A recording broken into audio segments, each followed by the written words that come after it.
Now, everybody knows that the United States has one of the largest economies on the planet, and everybody loves free trade. But right now, the United States is facing a trade deficit of $840 billion. The United States is facing a decrease in manufacturing. It now accounts for about 8 to 9% of the workforce, whereas 20 years ago, it accounted for about 30%. Mr. President, we cannot allow this to happen to our country.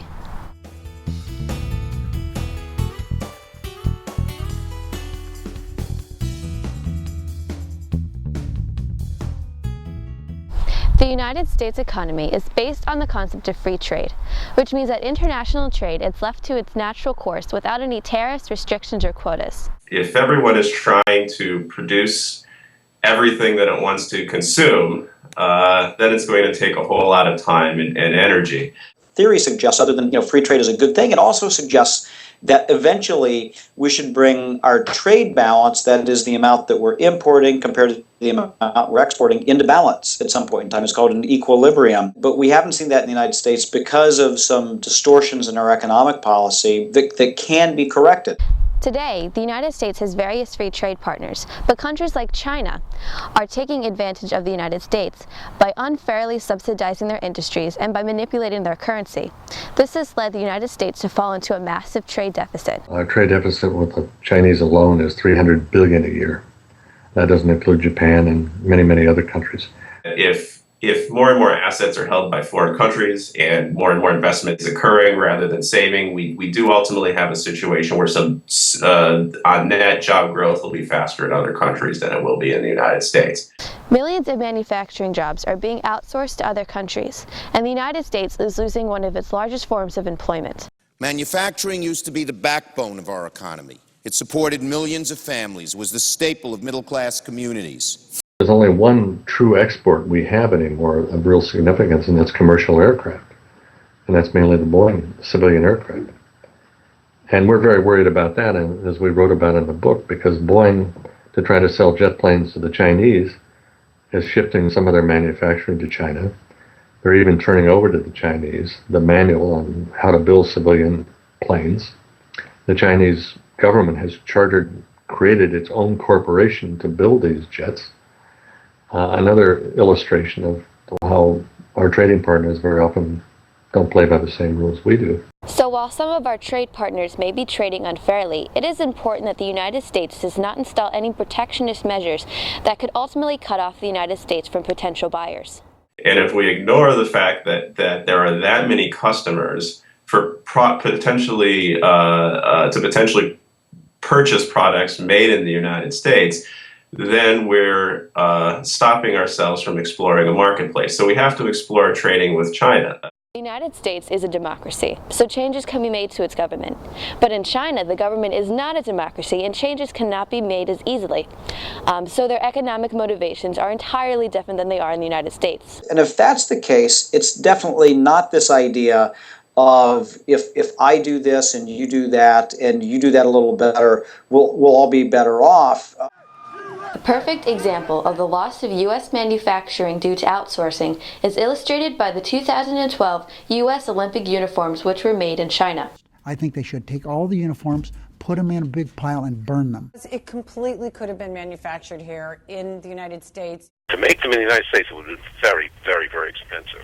Now, on the other hand, let's say that someone decided to really try to showcase American ingenuity, know-how, tradition, and what have you, and made a uniform that really had something outstanding about it. If it's just looks and just silhouette and just color, you can't go that way.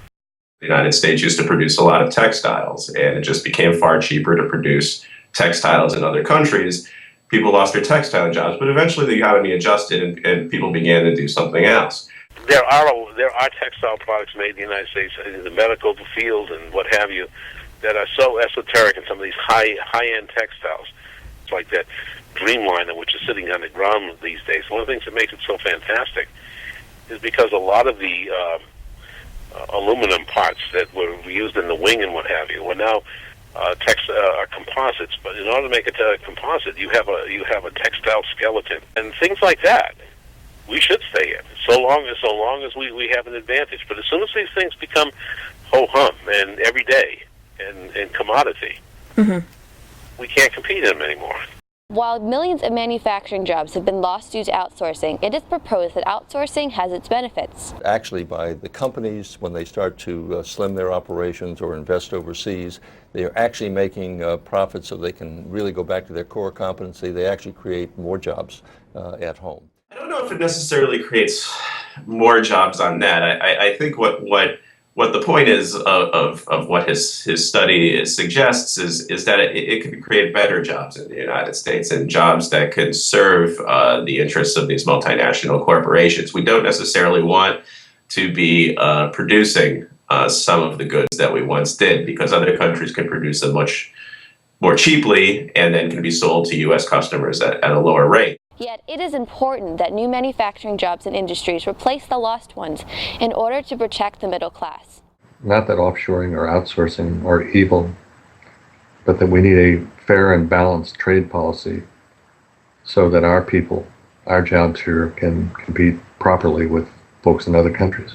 The emphasis is always going to be on innovation. What we are really good at is innovation, investing in new technologies, and to educate and train our workforce to be the best in that field.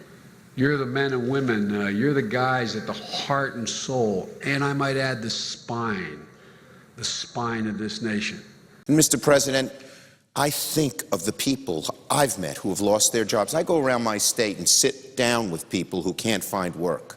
If jobs are outsourced, and many of the jobs that have been outsourced in the last 2 or 3 decades in the United States, some of them have been increasingly jobs that we say are held by the middle class. And if those jobs are being outsourced, you sort of have a sagging middle of the income distribution.